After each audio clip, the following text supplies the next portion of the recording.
So hello दोस्तों, स्वागत है इस वीडियो में। दोस्तों, इस वीडियो में हम बात करेंगे क्रिकेट के कुछ मॉडर्न टेक्नोलॉजीज़ के बारे में। जो आप क्रिकेट देखते होंगे रोज़-रोज़, उसमें कुछ टेक्नोलॉजीज़ यूज़ होती हैं। कुछ लोगों को पता होंगे, कुछ लोगों को नहीं पता है। और मुझे उम्मीद है कि जितने भी वीडियो देख रहे हैं लोग, इनमें से 95% ज़्यादा लोग ही क्रिकेट देखते होंगे। लेकिन हो सकता है उस टेक्नोलॉजीज़ के बारे में कुछ लोग जानते हों, कुछ नहीं जानते हों। जो जानते हैं वो ठीक है, जो नहीं जानते हैं इस वीडियो में मैं आपको प्रिसाइज़ तरीके से सब कुछ बताऊँगा कि कैसे वो टेक्नोलॉजीज़ यूज़ होती है। अल्ट्रा एज क्या होता है, हॉक आई क्या होता है, हॉटस्पॉट क्या होता है, जो बॉल की स्पीड है वो कैसे निकाली जाती है, मेज़र की जाती है। ये सभी चीज़ें, इस सभी सवालों के जवाब मैं इस वीडियो में आपको कंप्लीट देने वाला हूँ।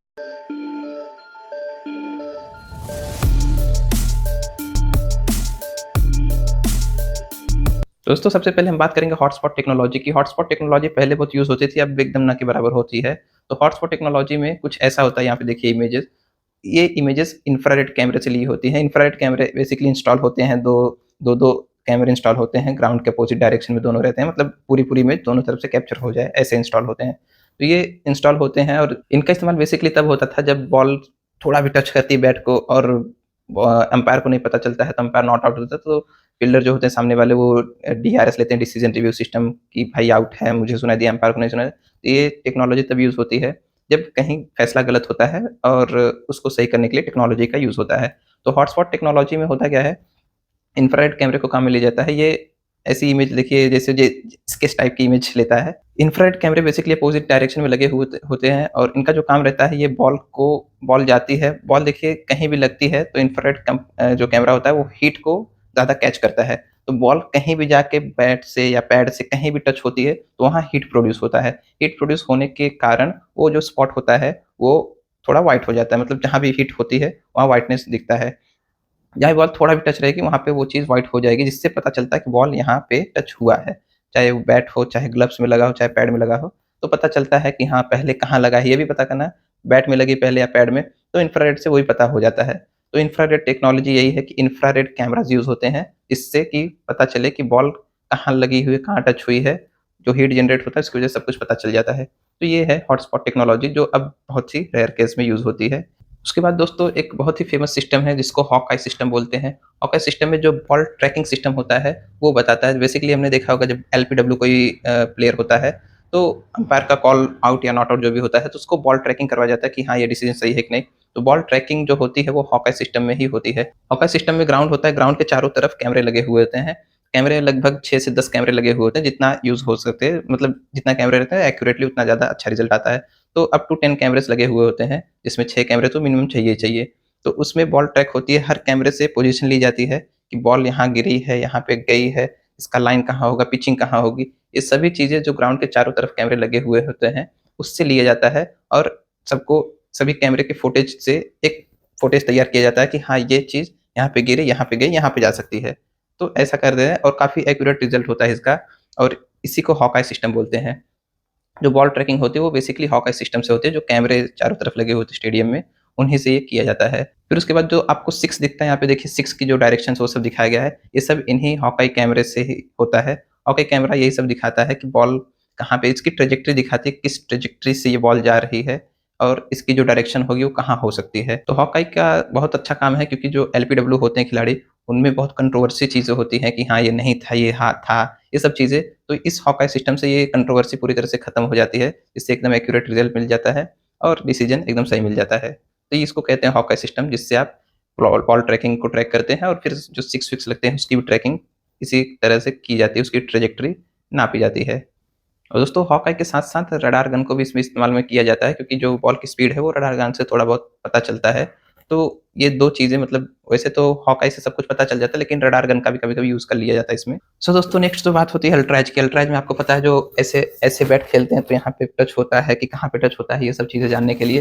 तो बेसिकली देखिए, स्निकोमीटर इसमें यूज़ होता है। स्निकोमीटर होता कहाँ है, वो चीज़ जो स्टंप होती है पीछे प्लेयर्स के, यहाँ पे स्टंप है, तो यहाँ पे स्टंप्स लगे होते हैं, उसमें माइक्स होती हैं। वो माइक्स ही बताती हैं हमको कि ये बॉल लगी है या नहीं लगी है बैट को, या पैड को लगी है, कहीं पे भी लगी है कि नहीं।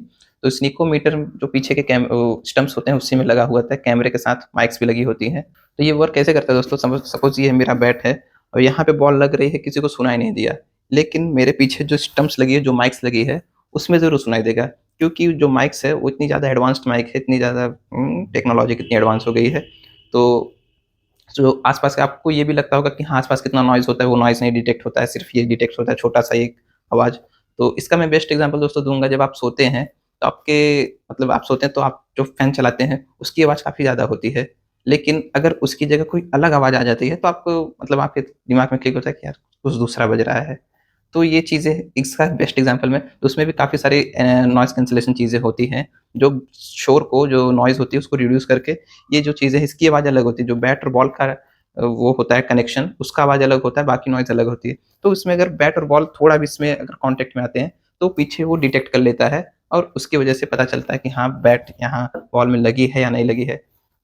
क्योंकि काफ़ी बार आपने देखा होगा बैट जब ऐसे ज़मीन पे लगता है तो भी वो आवाज़ प्रोड्यूस होती है अल्ट्राइज़ में। तो वही है कि जैसे ही ये बैट कहीं पे लगता है या कहीं आवाज़ प्रोड्यूस होती है, तो वहाँ पे ट्रैक होता है और इसमें जो हॉक आई सिस्टम है वो भी इस्तेमाल में हो जाता है। जब बॉल बैट के करीब रहती है तो ही कोई आवाज़ प्रोड्यूस होती है, तो इसको माना जाता है कि हाँ, ये बैट से ही लगी हुई है। अदरवाइज़ तो बहुत सारी आवाज़ें मान लीजिए कोई पैर से निकल रही है, कहाँ से निकल रही है, तो वो भी उसमें डिटेक्ट होती है। लेकिन जब बॉल इसके पास रहेगा, बैट के पास रहेगा, तब अगर कोई इसमें वो दिखेगा हरकत अल्ट्राइज में, तब जाके समझ में आता है कि हाँ, ये आउट है। तो इस तरह से स्निकोमीटर को यूज़ में लेते हैं अल्ट्राइज में, ये सभी चीज़ें पता करने के लिए। और टेक्नोलॉजी जानते हैं आप कितनी एडवांस हो चुकी है, तो अच्छे से एक्यूरेटली पता चल जाता है कि हाँ, बैट में लगी है या नहीं लगी है। तो दोस्तों उसके बाद हम बात करते हैं बॉल की स्पीड कैसे मेज़र की जाती है। तो बेसिकली दोस्तों इसमें कोई ज़्यादा मतलब बहुत ज़्यादा दिमाग खराब करने वाली कोई चीज़ नहीं है। ये बेसिकली डॉपलर्स इफ़ेक्ट होता है। डॉपलर्स इफ़ेक्ट जो रडार गन होती है उससे मापी जाती है। जो बॉल है वो किस स्पीड से जा रही है, उसका जो मेज़रमेंट है वो डॉपलर इफ़ेक्ट से द्वारा किया जाता है। तो उसमें एक गन होता है जो साइड स्क्रीन पे लगा होता है, जो आप देखते होंगे जब बैट्समैन खेलते हैं तो वहाँ एक साइड स्क्रीन होता है दोनों तरफ, तो वहाँ साइड स्क्रीन में एक रडार गन फिट किया जाता है, जिससे बॉल की स्पीड पता चलती है। जैसे ही बॉल कोई बॉलर फेंकता है तो तुरंत आपको स्क्रीन पे दिख जाता है कि हाँ, इतने घंटे प्रति घंटे की रफ्तार से बॉल थी। तो जो गन होती है, वो जो माइक्रोवेव्स छोड़ती है, वो कितने तेज़ी से माइक्रोवेव्स उसके पास आता है, जो फ्रीक्वेंसी वो हायर लोअर से होती है। मतलब जितने फ्रीक्वेंसी से वो भेजती है, उसी फ्रीक्वेंसी से अगर वापस होता है तो स्पीड उसकी पता चल जाती है, लोअर है या हायर फ्रीक्वेंसी है। तो वो बेसिकली डॉपलर इफ़ेक्ट है। आप उसको अगर डॉपलर इफ़ेक्ट डालेंगे, तो आपको सब कुछ समझ में आ जाएगा। तो जो बॉल की स्पीड है, वो डॉपलर इफ़ेक्ट से ही चेक की जाती है कि जो बॉल की स्पीड कितनी तेज़ जा रही है, फ्रीक्वेंसी रडार गन कितनी तेज़ी से फेंक रहा है और कितनी तेज़ी से फ्रीक्वेंसी उसके पास वापस आ रही है। ये फ्रीक्वेंसी का ही खेल है, जो बॉल की स्पीड है, वो बताएगी। डॉपलर इफ़ेक्ट में आप उसको अच्छे से समझ सकते हैं।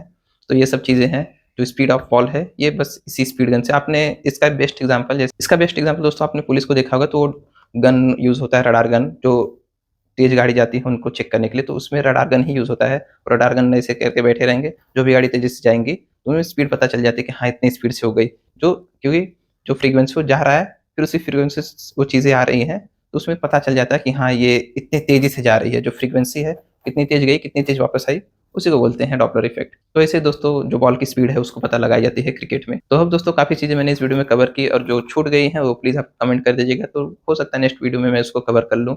और वीडियो अच्छा लगा तो वीडियो को लाइक कर दीजिएगा, और आप बताइएगा आपको सबसे अच्छा कौन-सा इसमें जो टेक्नोलॉजी है ये यूज़ होता है क्रिकेट में, कौन-सा सबसे अच्छा टेक्नोलॉजी लगा।